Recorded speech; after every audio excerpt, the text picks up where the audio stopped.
Hello, fellow scouts, Ian here.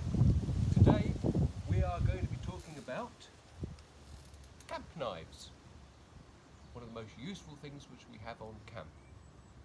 Now, camp knives don't need to be big, they can be quite small. Small's good because we can control them, but they are very, very sharp. Now, we always keep our knives in our bags, out of the way until needed. We only use knives with our parents and scout leaders' permission. So when you want to use your knife, always ask first. And usually there will be a set area where you can do your knife craft. Always put your sheath somewhere, if it's not on you, somewhere safe, so you know where it is. Now, what can a little knife like this do? Well, practically all the chores which we can do around camp. We can make things like spoons, kuska, forks, bacon turners for breakfast. Usually we make these out of green sticks, and you can make one of those every day, so you can turn your bacon over in the morning for breakfast.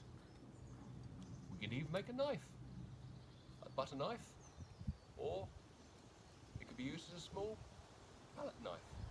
Again, for breakfast and for cooking with. Forks are great fun to make, and I've even made a spork. The only trouble is, if you are making a spoon, you can't do the dish part. You'll need a special knife for that, and that is quite difficult.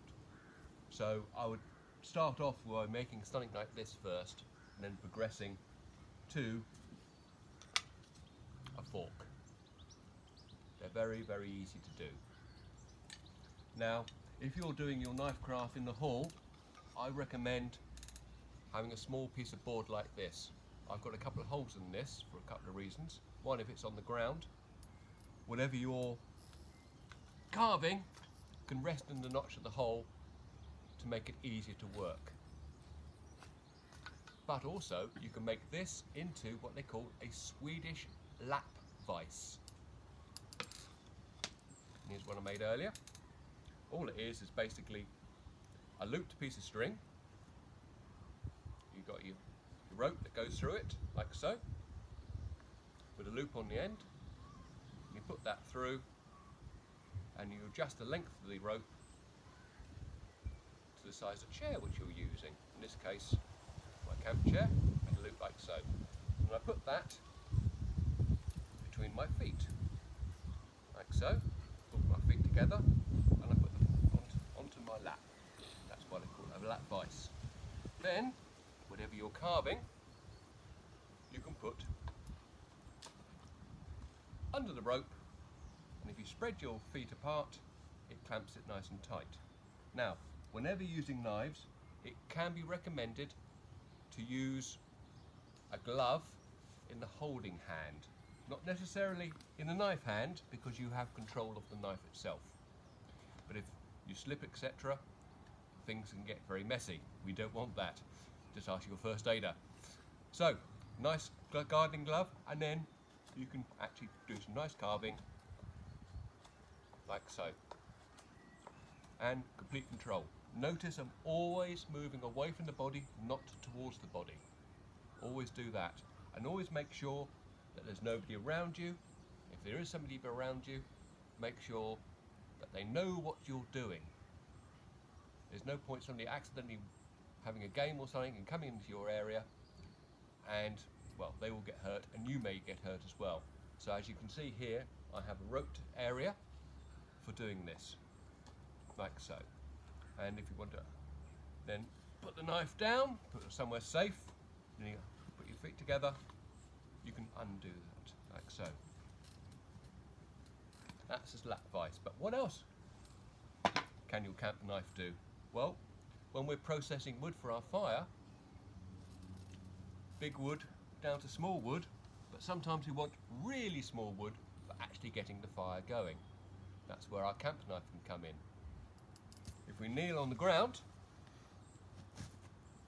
we can put our knife on top of it, and if we got our mallet,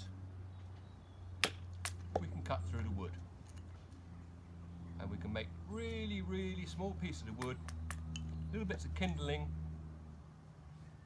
to get our fire going. This is a really safe method because you notice the blade is nowhere near my hands. But you could also process really big wood.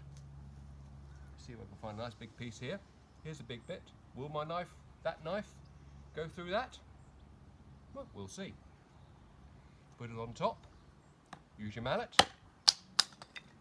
and wait, and there it goes through, very, very easily. Once on the top, then down the side. This only works with a knife which is one piece, and with the blade that goes all the way through the handle. And preferably, the width of the blade needs to be at least 3 millimeters. But as you can see, no problem at all.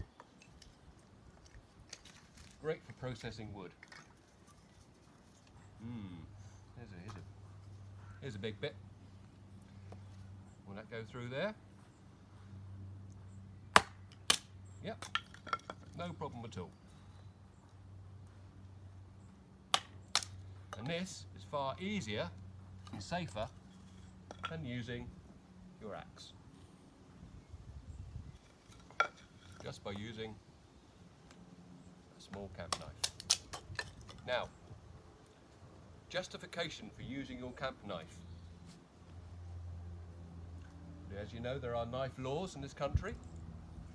The blade mustn't be any more than, I think it's 75 centimeters in length, and mustn't be of a lock knife type of design by law. But at the end of the day, because multi-tools are lock knives, it's down to one word: justification. We as Scouts have justification for using our knives on camp, and only on camp. When we are not using them, we make sure that they are sheathed safely, and then out of sight and out of mind. We make sure that they're in our bags, out of the way, until next time. Happy knife use.